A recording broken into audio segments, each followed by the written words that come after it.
என்ன இருந்தாலும் திட்டம் போட்டு செயல்படுத்தப்படுகிற ஒரு சூழலை உருவாக்குவதற்காக முடிவெடுப்பது என்று வரும்போது ஆட்சி பல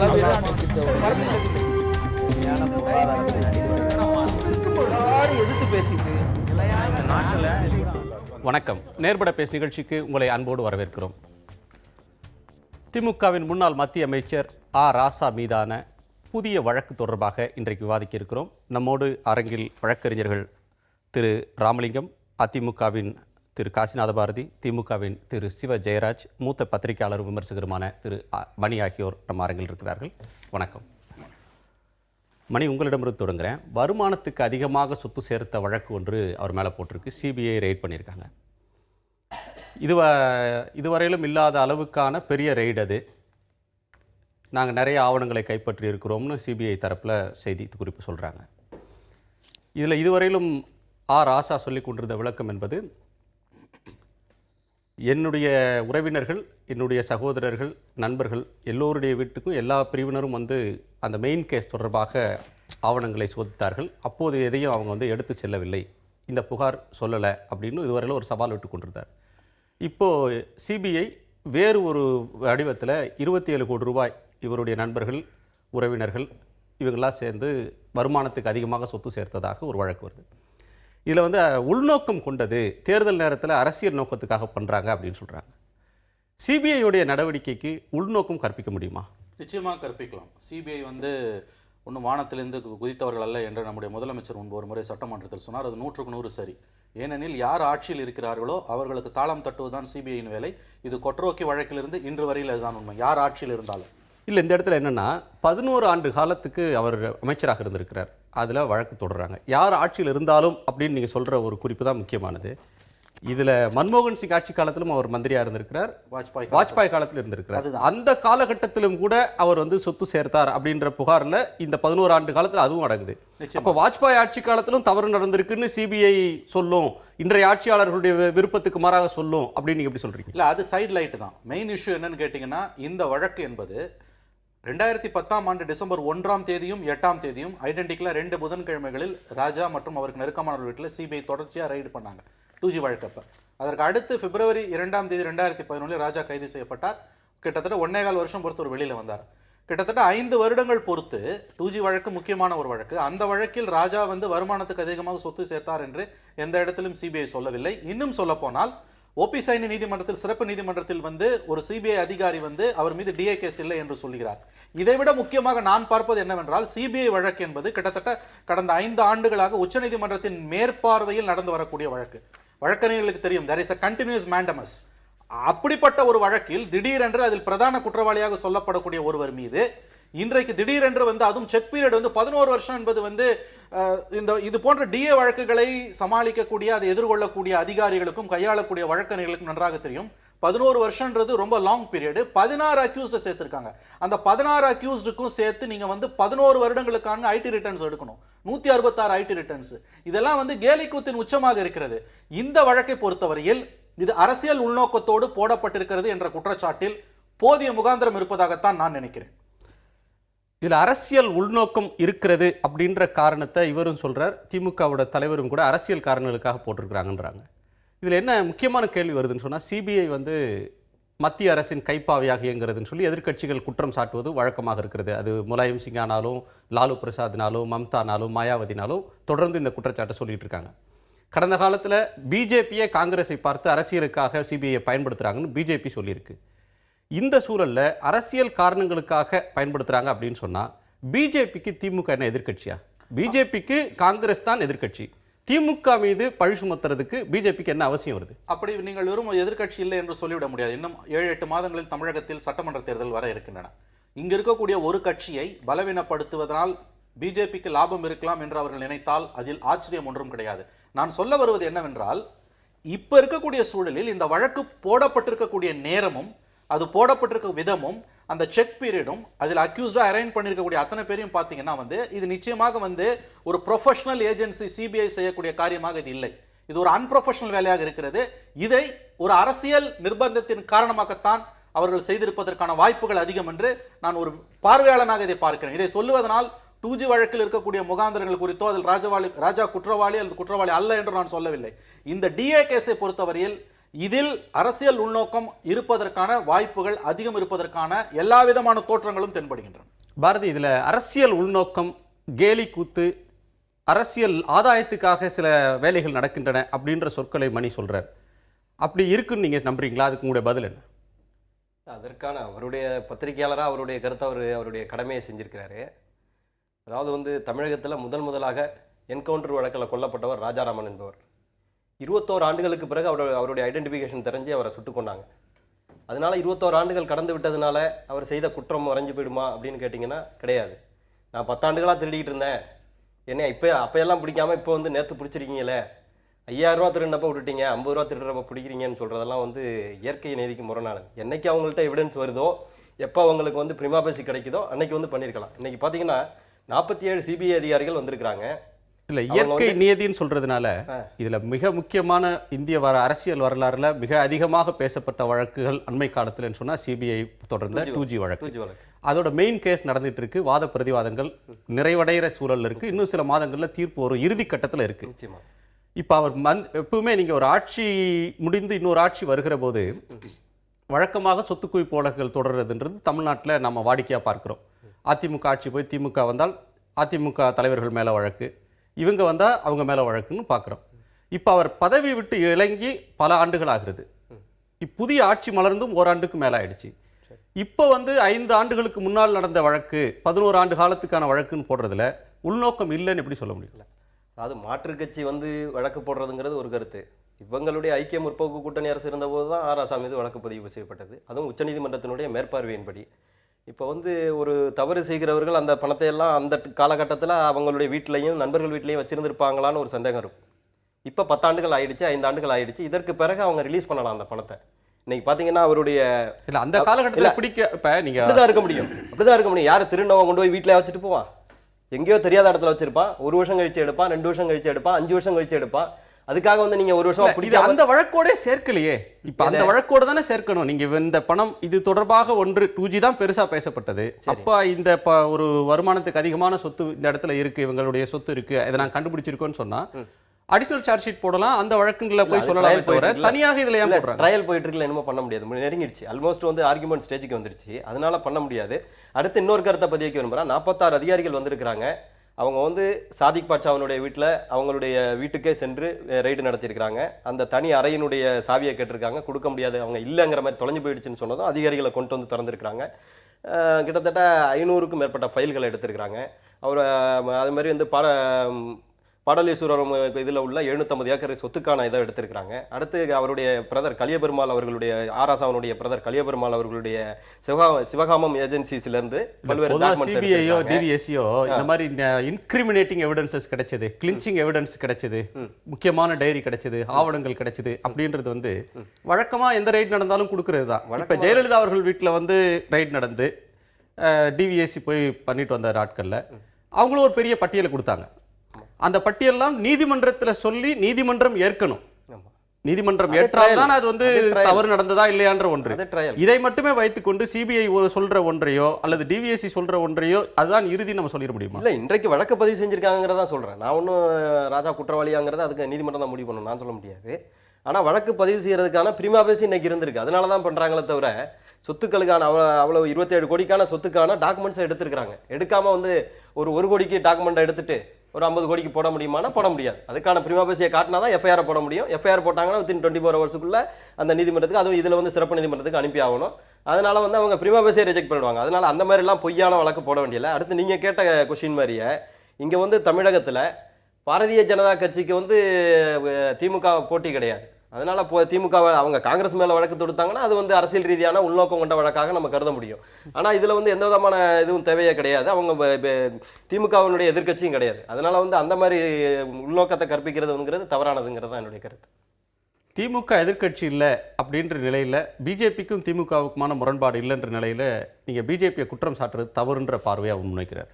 இல்லை, பிஜேபி வந்து யாருடைய கைப்பாவையாக இன்றைக்கு இருக்கிறது என்று நாட்டு மக்களுக்கு தெரியும். அதுதான் முக்கியமான விஷயம்.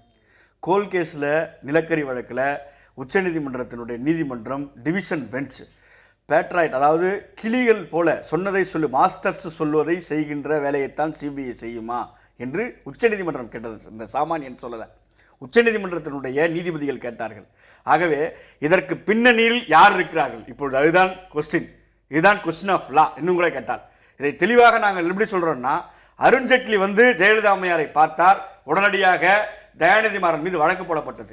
தயாநிதி மாறன் மீது அவர் பேசுறப்ப நான் பேசல, அவர் பேசுறப்ப நான் பேசல, இல்ல சார் இதை அனுமதிக்க முடியாது. நான் அவர் பேசுறப்ப நான் பேசல, நான் அவர் பேசுறப்ப நான் பேசல சார், ஒரு வார்த்தையோட பேசல. நீங்க பேசுங்க, இங்க தொடர்ச்சியா செய்யறாங்க. ஒரு நிமிஷம் நீங்க சொல்லுங்க. நான் தெளிவா சொல்லிட்டேன். அதாவது ஜெயலலிதா அம்மையாரை அருண்ஜேட்லி பார்த்த உடனே தான் தயாநிதி மாறன் கைது நடவடிக்கை வரைக்கும் போனாங்க. இன்றைக்கு பிரதமர் மோடி இங்கே ஜெயலலிதாவை 50 நிமிடம் சந்தித்ததன் விளைவுதான் இந்த வழக்கு. ஆணித்தரமாக பகிரங்கமாக குற்றச்சாட்டுறேன். அதோட இங்க பாருங்க, நீங்க அனுமானத்தின் பேர்ல அனுமானம் இல்ல, எந்த அடிப்படையில் நீங்க சொல்றதுக்கு ஆதாரம் இல்ல. சொல்றேன் பாருங்க. இப்ப இருக்கு இது திரு ஆ. ராசா அவர்கள் குன்னூர் நீலகிரி தொகுதியில போட்டியிடும் பொழுது கடந்த முறை அவர் தாக்கல் செய்த அஃபிடவிட், இதில் இருக்கிற எந்த சொத்தையும் இப்போ இதில் இருக்கிற எல்லா சொத்தையும் தான் இப்போது கைப்பற்றிருக்கிறார்கள். இதை தவிர ஒரு ரூபாய் கூட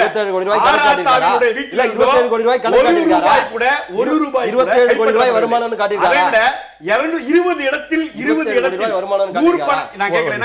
ஊர் பணத்தை திருடி ஒரு வீட்டுல வைத்திருந்தவர்கள் வீட்டிலிருந்து கிலோவா தங்க எடுத்தாங்க. இந்த தமிழ்நாடு பார்த்துச்சு. நான் என்ன சொல்றேன், இங்க என்ன தெரியல, ஒரே வார்த்தை தான், இங்க ஒரே வார்த்தை தான். 20 இடத்துல ரைடு பண்ணி எத்தனை கிலோ தங்க எடுத்தீங்க, எத்தனை கிலோ வெள்ளி எடுத்தீங்க? இதை விட நான் இன்னொன்னு தெளிவா சொல்றேன். இன்னைக்கு திரு ஆ. ராசா அவர்கள் தெளிவாக சொல்லியிருக்கிறார், I am writing to express my shock and outrage and registration of the above mentioned FIR.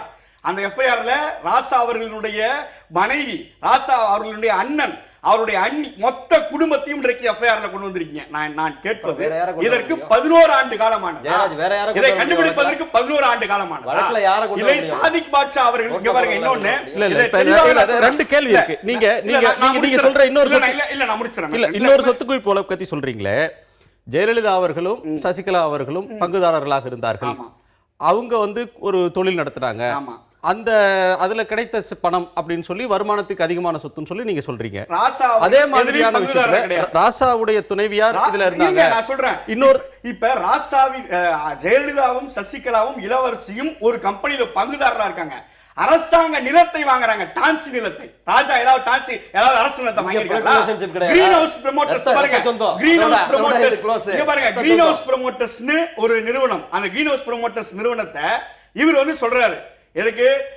இதுல முக்கியமாக 2G கேஸ் விசாரிப்பது டெல்லி சிபிஐ. இந்த வழக்கை போட்டது சென்னை சிபிஐ.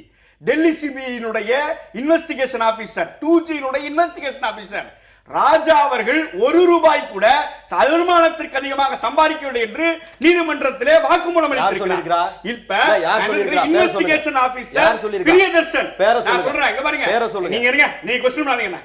பிரியதர்ஷன் சொல்றாரு, என்ன சொல்றாரு, இங்க 1 ரூபாய் கூட ராஜா அவர்கள், நான் ஆதாரத்தோடு பேசுறேன், சரி, நீதிமன்றத்துல சிபிஐ தரப்புல சொல்லியிருக்காங்கன்னு சொல்றீங்க. இப்போ 27 கோடி ரூபாய்க்கு அதிக சொத்து குவிப்பு நடந்திருக்கிறது அப்படின்னு சிபிஐ சொல்றப்ப, நீங்க உங்க தரப்புல ஆதாரம் இருக்கிறது, உங்க தரப்புல தவறு இல்லை அப்படின்னா நீங்க நீதிமன்றத்துல போய் நிரபராதி நிரூபிக்கலாம். நீங்க அரசியல் நோக்கம் இருக்கு, உள்நோக்கம் இருக்கு அப்படின்னு திரும்ப சொல்றீங்க. நாங்க என்ன கேக்குறோம், 11 ஆண்டு காலம் கழித்து இத்தனை பேர் மேல எஃப்ஐஆர் போட வேண்டிய அவசியம் என்ன வந்தது? முதல் கேள்வி. இரண்டாவது கேள்வி, 2G கேஸ் விசாரித்தது டெல்லி சிபிஐ, சென்னை சிபிஐ இதற்கு எப்படி இன்வெஸ்டிகேஷன் ஒரே அமைப்பு, சிபிஐ ஒரே அமைப்பு தான், இல்ல சொல்றேன், ஏன் 2G செய்யல? மத்திய தலைமை சிபிஐங்கிறது ஒரே அமைப்பு தான். 1 லட்சம் கோடி நான் பேசுறப்ப நான் பேசல பாருங்க, நாகரிகம் மட்டும் நம்ம பேசுறோம். நீதான் நாகரிகம் மட்டும் நடக்கிறீங்க. ஒரு வழக்கறிஞர் தொழில கூட நீங்க இப்படி பண்ண கூடாது. அவர்தான் இப்ப பேசுறாங்க. நான் கேக்குறேன், ஏன் குரல் எடுத்துட்டீங்க? ஒரு நிமிஷம், ரெண்டு பேரும் இப்ப ரெண்டு பேரும் அவர் ஒரு வார்த்தை கூட நீங்க பேச முடியாது. சரியில்லை.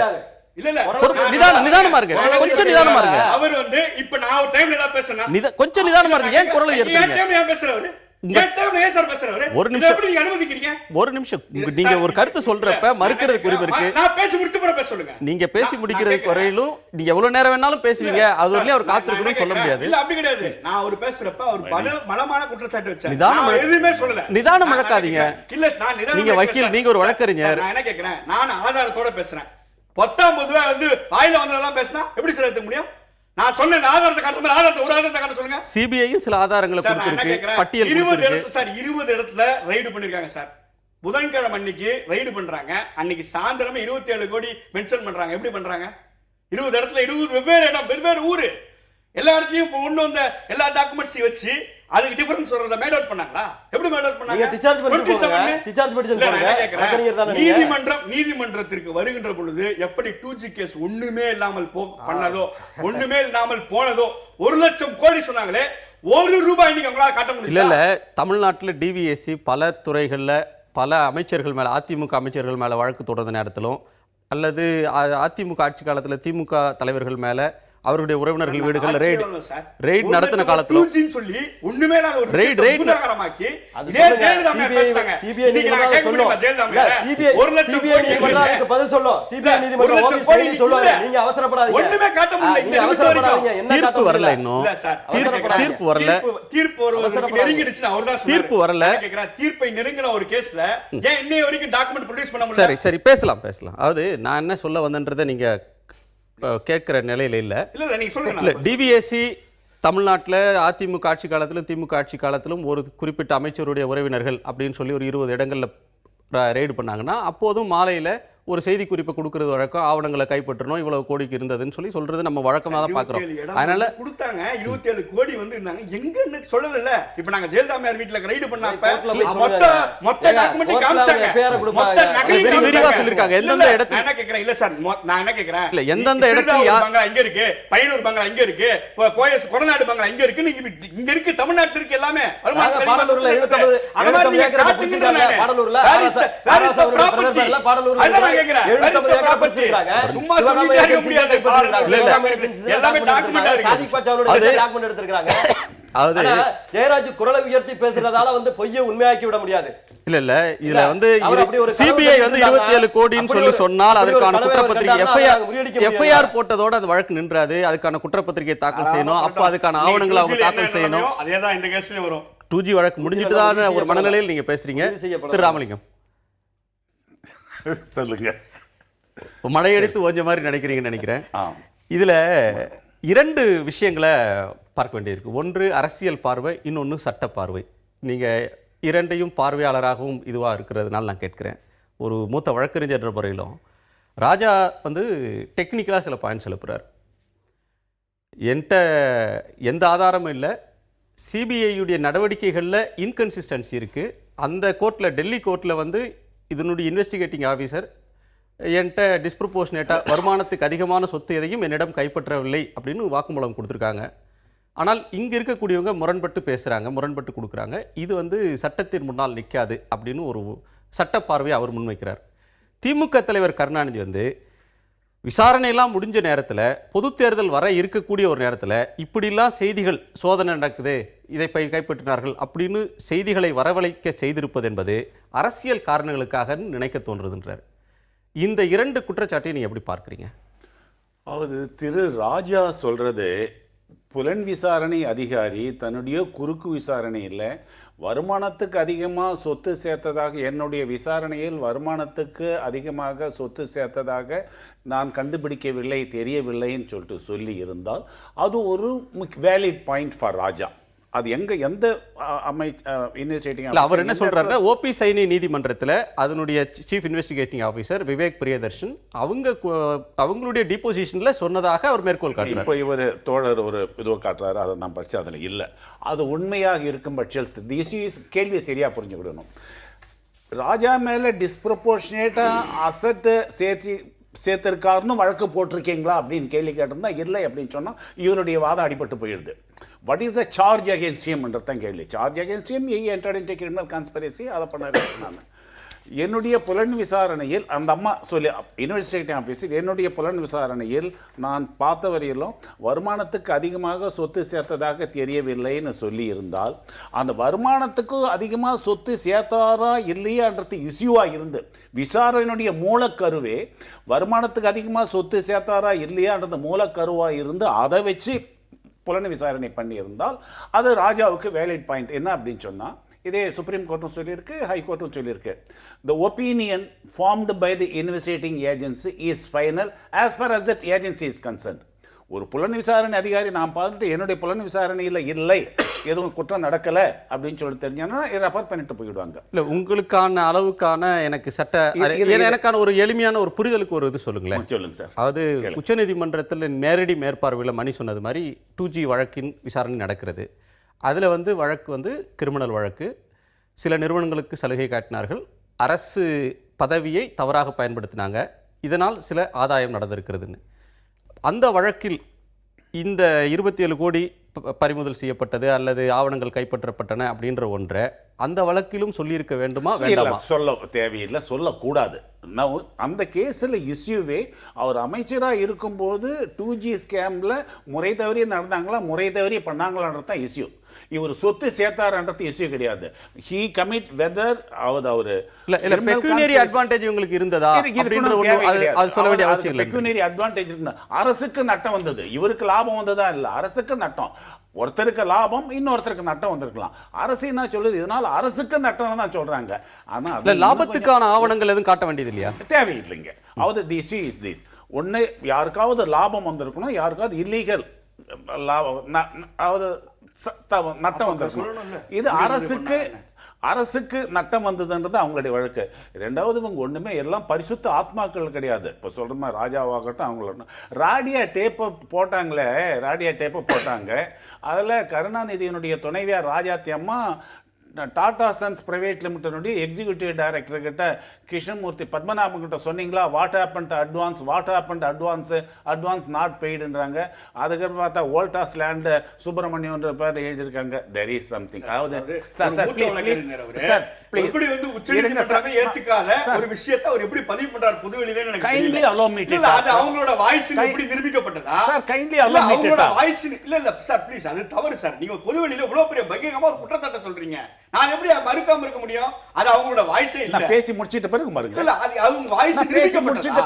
யாரோ ஒருத்தர் போலியா ஒரு உரையாடல வெளியிடுறான், அனாமதையாம அவன் சொல்ற உரையாடல்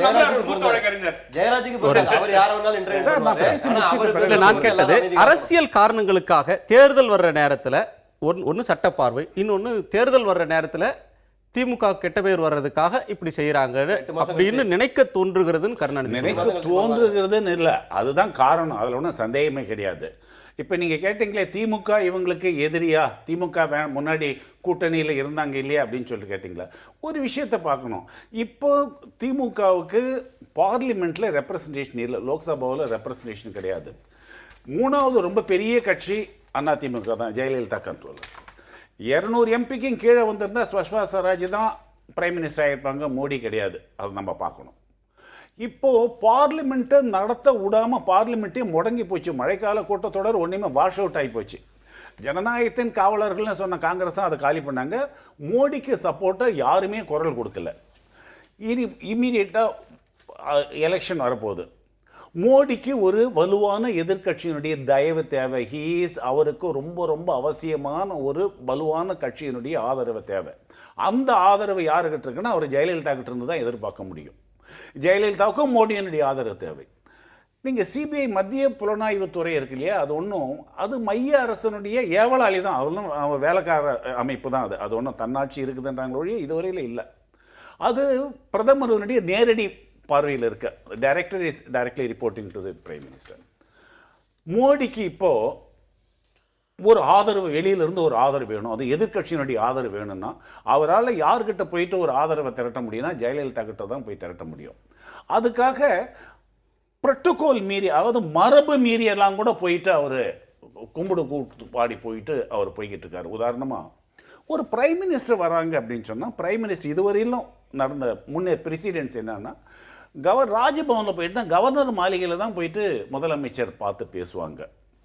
இது ரொம்ப சகோதர பாசம் ரொம்ப மிஞ்சி வழிஞ்சி அது- சகோதரி வீட்டுக்கு அவர் சகோதரர் அவங்க இல்ல, வீட்டிலேயே இல்ல, போயிட்டு சட்டத்தை தான் மீறக்கூடாது, மரபை மரபையும் மீறுறது அவங்களுடைய விருப்பம், மரபு அவங்களுடைய தனி மரபு உரிமை. is also a சட்டம். Please, Discretion please. இல்லையா? சில மரபுகள் இருக்கு, ஜனநாயக சில மரபுகள் இருக்கு, மரபுகள் தட் இஸ் கால்ட் பிரசிடென்ட்.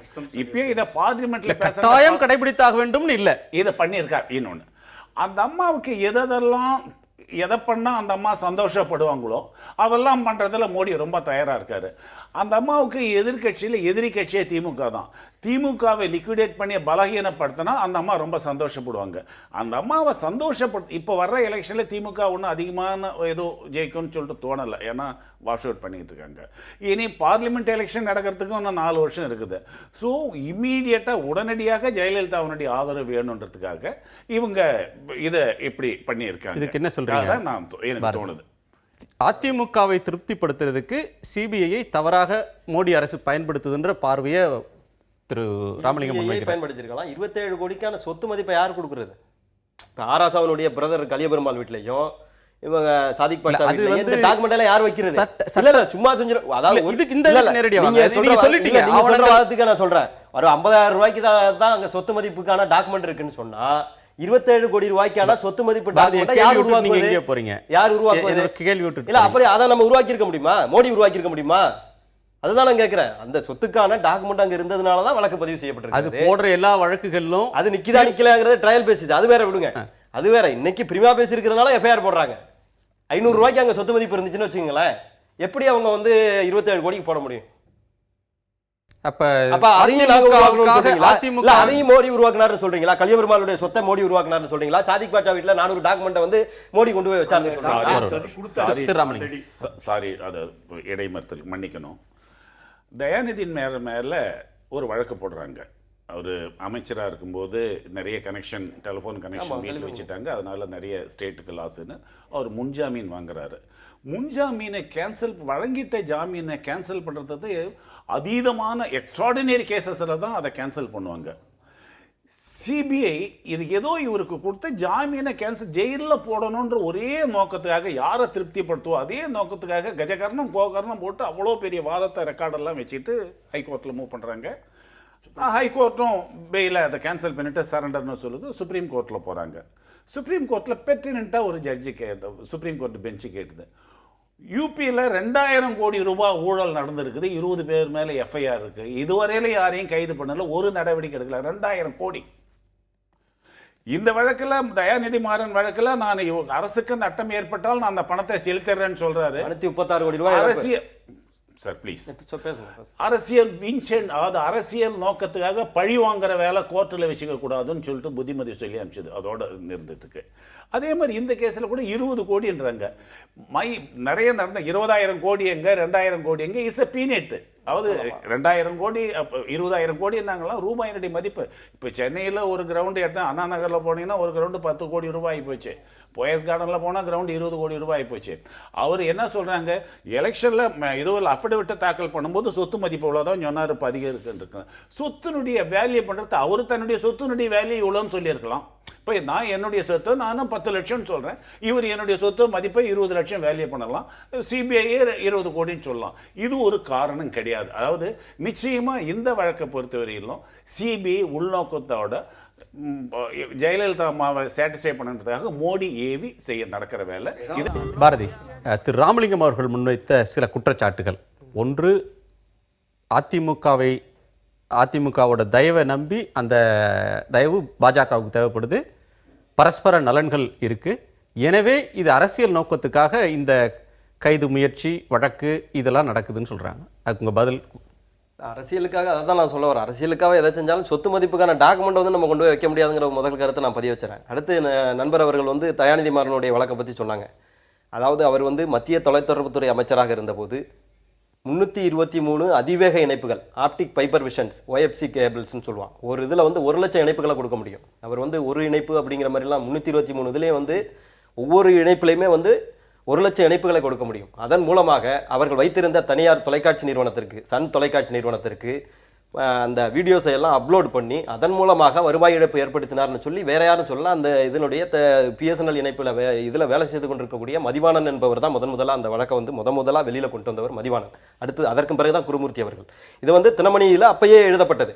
இந்த இதை வந்து 323 இணைப்புகள் மூலமாக 436 கோடி ரூபாய்க்கு கைது முயற்சி அப்படின்ற ஒன்று முன்ஜாமீன் வழங்கின பிறகு அதற்கு அதை ரத்து செய்யறது, அதுக்கான அடுத்தடுத்து போறதுன்றதுல வந்து ஒரு வேகம் காட்டப்படுகிறது.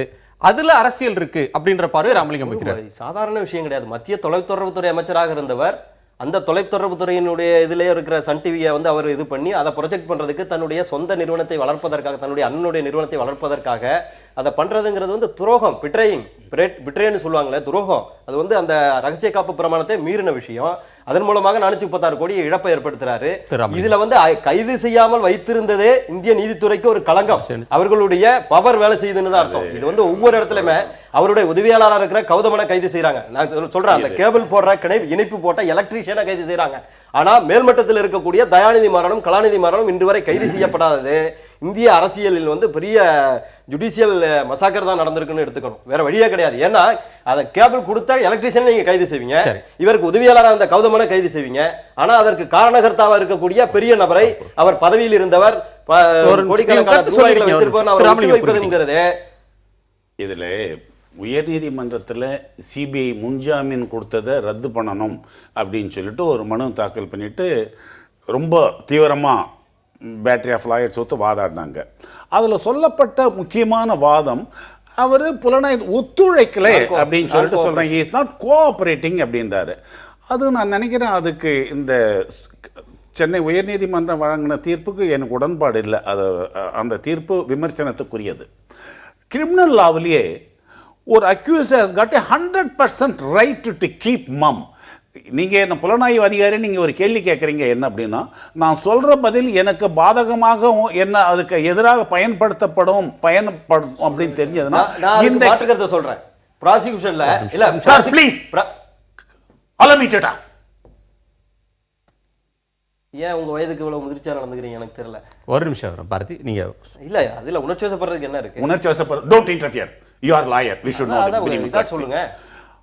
நீங்க ஒரு இன்வெஸ்டிகேட்டிங் ஆபீசர், புலனாய்வு அதிகாரி என்ன ஒரு கேள்வி கேட்டு அதுக்குரிய பதில் உண்மையான பதில உண்மையா சொல்லணும்னா அது எனக்கு பாதகமா போயிடும் அப்படின்னு சொன்னா இந்த கேள்விக்கு நான் பதில் சொல்ல விரும்பவில்லைன்னு சொல்லலாம். அது அவனுடைய ரைட்டு. அதைத்தான் அந்த ஆள் பண்ணியிருக்காரு. கேட்ட கேள்வி தனக்கு அகெயின்ஸ்டா வரும், தனக்கு எதிராக அந்த பதில் போயிடுன்றதுக்காக அவரு நான் பதில் சொல்ல விரும்பலன்னு இருக்காரு. அதை வந்துட்டு ஒத்துழைக்க மறுத்து விட்டார் அப்படின்னு சொல்லிட்டு அதை அக்யூஸ்டுக்கு இருக்கிற எதிரிக்கு இருக்கிற சட்டப்பூர்வமான பாதுகாப்பை அந்த கோர்ட்டு அங்கீகரிக்கலன்னு தோணுச்சு. அதுக்கு மேலே சுப்ரீம் கோர்ட்டில் போகும்போது சுப்ரீம் கோர்ட்டு கேட்டாங்க. சுப்ரீம் கோர்ட்டு நல்ல கேள்வி கேட்டாங்க. 20,000 கோடி ரூபாய் போட்டு 20 பேர் மேலே எஃப்ஐஆர் இருக்கு, என்னையா பண்ணீங்க இதுவரை? இவன் தான் பணம் கட்டுறான் அப்படின்னானே கொடுத்துட்ட ஜாமீனை கேன்சல் பண்ணி இட்ஸ் வெரி சிவியர் திங். அதாவது ஜாமீனை மறுக்க ஏன் பண்ணதில்லை? நான் சொல்றேன், kindly allow me to talk. ஜாமீன் மனு நீங்க போடுறீங்கன்னா ஜாமீனை மறுத்தல்ன்றது ஒண்ணு, I am not entertaining, dismiss பண்றது ஒண்ணு, கொடுத்த ஜாமீனை ரத்து பண்றது ரொம்ப பெரிய காரணம் வேணும், மிகப்பெரிய காரணம் வேணும். அத மாதிரி எந்த ஒரு காரணமும் இல்லாம ஹைகோர்ட் வழங்கின தீர்ப்பு விமர்சனத்துக்குரியது. அதை தான் சுப்ரீம் கோர்ட். நான் பதில சொல்றேன் ஐயா, ஐயாவோட எதுக்குல பொறுத்த வரைக்கும் இல்ல நம்ம நான் பதில சொல்லிறேன். நான் பதில இல்ல, நான் ஒரே ஒரு கருத்து இல்ல, நான் ஐயாவுடைய கருத்துக்கு பதில சொல்லிறேன். ஒரே ஒரு நிமிஷம். Prosecution have all right. Cancellation of bail எப்படி வர முடியும்னா, ஒன்னு சப்சிக்வென்ட் கிரைம், வெளில வந்தவன் திரும்ப வந்து ஒருத்தனை போய் வெட்டுறான், இல்ல அதே ஆளை வெட்டுறான், விட்னஸ் டேம்பர் பண்றான்னா கொண்டு வர முடியும். நான் சொல்றேங்க பாருங்க, நான் கோஆபரேஷன்னாலும் பண்ண முடியும். அடுத்து prosecution have all right.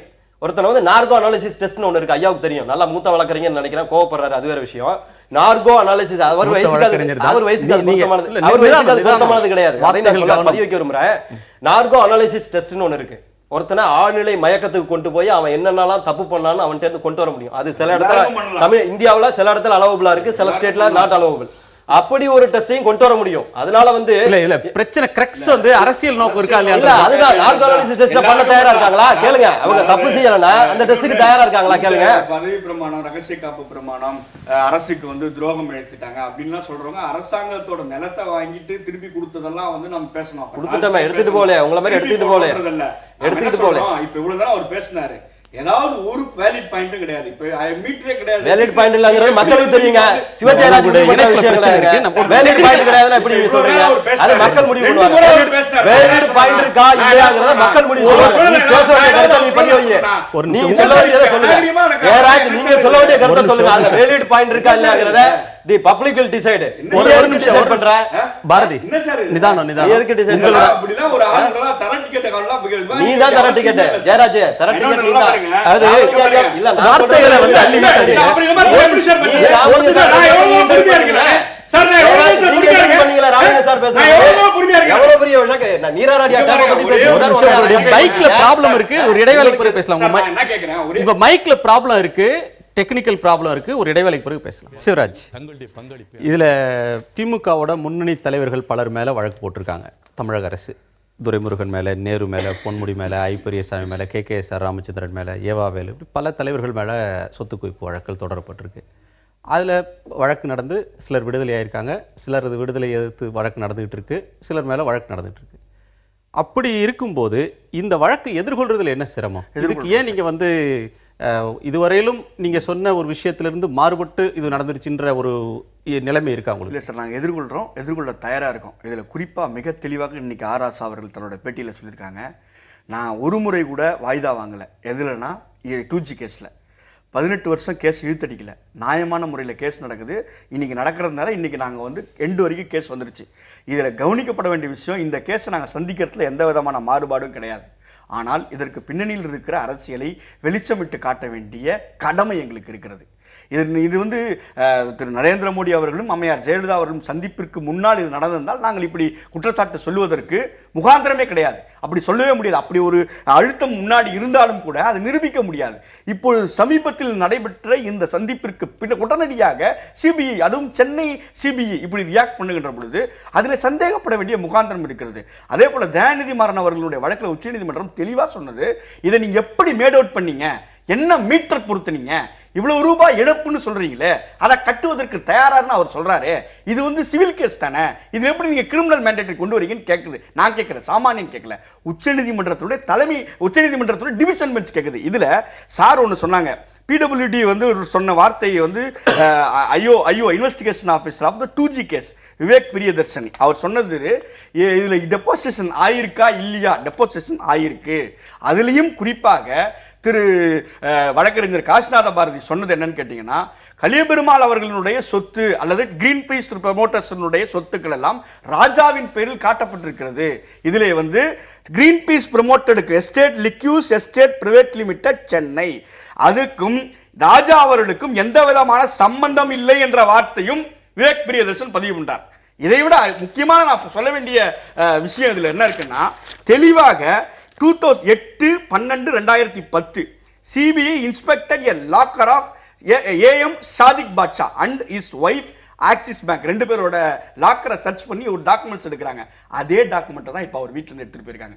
Same, வேற டாக்குமெண்ட்ஸ் இல்லை. இதை நான் என்ன கேட்கிறேன், ராஜா அவர்கள் பதிவு செய்திருக்கிற அந்த அஃபிடவிட்ல இருக்கிற சொத்தை விட ஒரு சொத்து அதிகமாக இருந்தால் தான் நீங்கள் அவரை சார்ஜ் பண்ண முடியும். ஆனால் சொத்தின் மதிப்பு அதிகரித்திருக்கிறது என்பதற்காக அல்லது வேறு பலரினுடைய சொத்தையும் சேர்த்து இன்றைக்கு இவருடைய சொத்து இப்பொழுது கிரீன் பீஸ் ப்ரமோட்டர்ஸ் இதெல்லாம் வந்து நீதிமன்றத்தில் விசாரணை நடக்குது. நீதிமன்றத்தில் விரிவாக பேசிக்கொள்ள வேண்டியது. நாங்கள் நீதிமன்றத்தை சந்திக்க தயாராக இருக்கிறோம். மணி, இதுல ஒரு விஷயம் இருக்கு. சட்ட பார்வையில் நீதிமன்றத்தில் வந்து போய் அவங்க நிரூபிக்க வேண்டிய கடமை இருக்கு. அரசியல் பழிவாங்கல் அப்படின்னு சொன்னா அது அரசியல் ரீதியாக அணுக வேண்டிய ஒரு விஷயம். இப்போ ஒரு தேர்தலில் பயன்படுற ஒரு ஆயுதம் என்பது அடுத்த தேர்தலில் பயன்படுறதில்லை. இப்போ 91-96 ஜெயலலிதா அவர்கள் மேலே ஒரு மிகப்பெரிய புகார்கள் சொல்லப்பட்டுச்சு, ஊழல் புகார்லாம் சொல்லப்பட்டுச்சு, அவரே தோற்கடிக்கப்பட்டார். ஆனால் 5 ஆண்டுகளில் மீண்டும் அவங்க வந்து தமிழக முதலமைச்சர் ஆகிறத பார்க்குறோம். அந்த ஒரு ஆயுதம்ன்றது அடுத்த தேர்தலுக்கு பயன்படலை. 2G அப்படின்ற ஒன்று நடந்துக்கிட்டு இருக்கிற ஒரு நேரத்தில் இது ஏற்கனவே கடந்த தேர்தல்களில் விரிவாக பேசப்பட்டிருக்கிறது.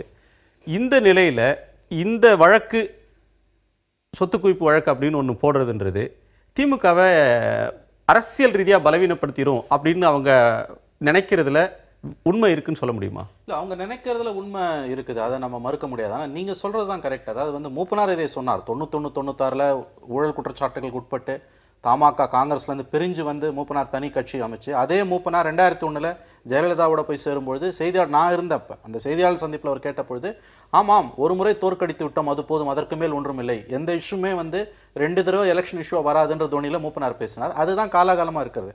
ஆனாலும் வந்து உங்களுக்கு ஆளும் கட்சியாக இருக்கக்கூடியவர்கள் அந்த விஷயங்களை கையில் எடுக்கிறதுல அதை தவறுறது கிடையாது. இப்போ இந்த 2G வழக்கில் மெயின் கேஸில் ஜனவரி பிப்ரவரியில் ஜட்ஜ்மெண்ட் வரப்போகுது. அதில் வந்து அந்த ஜட்ஜ்மெண்ட் எப்படி வரப்போகுதுன்னு நமக்கு தெரியாது. ஒவ்வொருத்தருக்கும் ஒரு கனவு இருக்குது, ஒரு விதமான எக்ஸ்பெக்டேஷன் இருக்குது.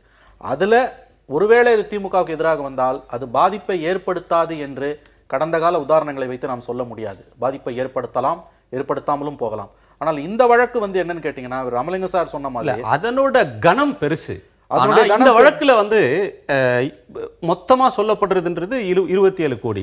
இதுல வந்து சொல்றது வந்து அந்த திமுக அந்த வழக்கு பொறுத்தவரையிலும் நீங்க ஸ்பெக்ட்ரம் 2G வழக்குல வந்து கலைஞர் டிவி வருது, அது தொடர்பாக சில சிக்கல்கள் இருக்கு. அது திமுக வந்து நேரடியாக அதை முகம் கொடுக்க வேண்டிய நிலைமை திமுக இருக்கு.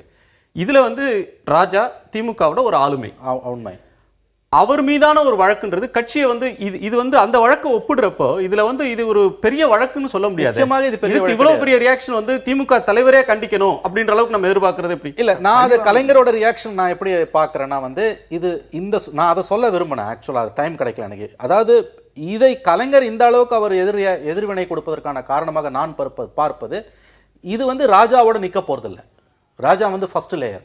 இதற்கு அடுத்து வந்து வெளிப்படையாக சொல்வது என்றால் அது கனிமொழி அவர்களோ அல்லது ஸ்டாலினோ அவர்களை நோக்கி கூட இது போகலாம் என்ற ஒரு அந்த எண்ணத்தின் அடிப்படையில் அவர் இதை பேசி இருக்கலாம். ஏன்னா இன்னைக்கு நடந்துகிட்டு இருக்கக்கூடிய சென்ட்ரல் கவர்மெண்ட்ல நடந்துகிட்டு இருக்கக்கூடிய விஷயங்களை பார்த்தீங்கன்னா அவங்க வந்து பொலிட்டிக்கல் ஈக்குவேஷன்ஸ்க்காக எதை வேணா செய்ய தயாராக இருக்கிறார்கள். ஆகவே கலைஞரோட இந்த ரியாக்ஷன் என்பது ராஜாக்காக மட்டும் கொடுத்ததில்லை, அதை தாண்டி அடுத்த படிநிலைகளுக்கு அது போனால் என்ன ஆகுமோ என்ற அந்த உணர்வின் அடிப்படையில் இது வந்திருக்கலாம். ஆனா நீங்க சொன்ன மாதிரி வந்து இப்ப இந்த 2G வழக்குல அந்த கணம் வந்து இந்த வழக்குக்கு கிடையாது. நான் எப்படி பார்க்கறேன்னா இதை வந்து இந்த வழக்கு வந்து சார்ஜ் ஷீட் லெவலுக்கு அதுக்குள்ள போகுமான்னு கூட தெரியாது. ஆனால் 2G வழக்கோட மெயின் கேஸோட தீர்ப்பு வந்ததுன்னா அது பாதிப்பை ஏற்படுத்தாது என்று நீங்கள் நிச்சயமாக சொல்ல முடியாது. குறிக்கிட்டீங்க பாரதி. இல்லை, அதாவது தங்கம் எடுத்திருக்காங்க, தங்கம் வச்சுக்க கூடாதான்னு ஆராசா கேட்டிருக்காரு. செருப்பை முதற்கொண்டு நீங்கள் கணக்கில் காட்டினீங்க. அதனால வந்து தனக்கென்றால் ஒரு நியாயம், அடுத்தவங்களுக்குன்னா ஒரு நியாயம். அன்றைக்கு வந்து 2G வழக்கு வந்தபோது 6 மாத காலம் வந்து பாராளுமன்றம் நடக்கவில்லை, ஒட்டுமொத்தமாக ஸ்தம்பித்தது. கடைசியில் வந்து உச்சநீதிமன்றத்தினுடைய தலையீட்டின் பேரில் தான் எஃப்ஐஆரே போடப்பட்டது. அதில் வந்து அரசுக்கு ஐயா ராமலிங்கம் ஐயா சொன்னது போல் அரசுக்கு இழப்பு ஏற்பட்டதுங்கிறதா அந்த வழக்கு. இவர் வருமானத்துக்கு அதிகமாக சொத்து சேர்த்து வச்சிருக்கிறாரா, அதை கொண்டு போய் பில்டிங் கட்டியிருக்கிறாராங்கிறது அது தனிப்பட்ட வெல்த் கேஸ். இட் இஸ் ரெண்டுக்கும் வித்தியாசம் இருக்குது. அடுத்து நண்பர் ஜெயராஜ் அவர்கள் சொன்னாங்க வந்து அது வந்து சிவில் கேஸ் தயாநிதி மாறனுடைய வழக்கு அப்படின்னு சொல்லி. நான் சொல்லல, உச்சநீதிமன்றம் சொல்லல, இல்ல எந்த தீர்ப்புல சொல்லியிருக்கு. சும்மா எதையாவது தவறான கருத்தை கேஸே கிடையாது. உச்சநீதிமன்றம் சொல்லிருந்தா கேஸே கிடையாது, பணத்தை கட்டிட்டு போய் வேண்டியது கேஸே கிடையாது. எப்படி கேஸ் நடக்கும்? கேஸ் எப்படி நடக்கும்? அதனால வந்து நீங்க உச்சநீதிமன்றம் சொல்ற கமெண்ட்ஸ் எல்லாம் பேசிட்டு இருக்க வேண்டியதில்ல, அது தேவையும் கிடையாது. 323 கோடி ரூபாய் இல்ல 323 இணைப்புகளை பயன்படுத்தி 464 கோடி ரூபாய்க்கு இழப்பு ஏற்படுத்துறதுங்கிறது வந்து ஒரு மத்திய அமைச்சராக அந்த அமைச்சகத்தினுடைய அமைச்சராக இருந்து விட்டு செய்ததுங்கிறது சிவில் வழக்கா வர்றதுக்கு எந்த இடத்துலயும் வாய்ப்பு கிடையாது. வேலியே பயிரமை இந்த கதையாக அவரே அதை வந்து மிஸ்யூஸ் பண்றாரு. அதனாலதான் அந்த வழக்கு பதிவு செய்யப்பட்டிருக்கிறது. அதனால தவறான கருத்தை பதிவு வைக்க வேண்டிய அவசியம் கிடையாது. ஒரு சொத்து குவிப்பு வழக்கு அல்லது மத்திய அமைச்சர்களாக இருந்தவங்க மேல எடுக்கிற நடவடிக்கைகள், திமுக தலைவர் சொல்றது வந்து காங்கிரஸ் ஐக்கிய முற்போக்கு அரசில் கூட்டணி அரசில் மந்திரிகளாக இருந்தவங்க மேலே அரசியல் ரீதியாக தொடர்ந்து பழிவாங்கல் நடவடிக்கைன்னு சொல்கிறார். ஒருவர் மீது எடுக்கிற நடவடிக்கைகள்ன்றது கட்சியை எப்படி பாதிச்சிடும்? இல்லை, கட்சியை பாதிக்கும் என்பதல்ல. இப்போ ஐயா மணி அவர்கள் சொன்னதை போல இது வந்து அடுத்த கட்டத்தை நோக்கும் போய்விடுமோ என்ற பயத்தினால அல்ல. யாராக இருந்தாலும் இது வந்து திரு ஆராசா அவர்கள் என்பது இன்றைக்கு கழகத்தினுடைய கொள்கை பரப்பு செயலாளர், முன்னாள் மத்திய அமைச்சர், 10 ஆண்டு காலமாக 25 ஆண்டு காலமாக தொடர்ந்து தனக்கென ஒரு பாரம்பரியத்தை கொண்டு அரசியல் செய்கின்றவர். அது மட்டுமல்ல, அவரை மட்டும் குறிவைத்து ஏதோ ஒரு வேறு யாரையும் குறிவைக்காமல் வேறு பல நபர்களையும் சுதந்திரமாக இந்த நாட்டில் நடமாடுகின்ற பொழுது, பதவியில் இருக்கின்ற பொழுது தனிப்பட்ட ஒரு நபரை மட்டும் முடக்க வேண்டும் என்பதற்காக வைக்கப்படுகிற விஷயம். இதில் முக்கிய கவனிக்கப்பட வேண்டிய விஷயம், எமர்ஜென்சியில் எங்களுக்கு வராத நெருக்கடியாக இப்பொழுது வந்துவிட பொழுது எமர்ஜென்சியை நாங்கள் பார்த்து விட்டோம். இந்த நெருக்கடியெல்லாம் நாங்கள் சவாலாக எடுத்து சமாளிப்போம், இதில் வென்று காட்டுவோம். நன்றி உங்கள் நால்வர் வருகைக்கும் கருத்து பயிருக்கும். மீண்டும் சந்திப்போம். நன்றி, வணக்கம். என்ன இருந்தாலும் போது திட்டம் போட்டு செயல்படுத்தப்படுகிற ஒரு திட்டமாக சூழலை உருவாக்குவதற்காக முடிவெடுப்பது என்று வரும்போது ஆட்சி பல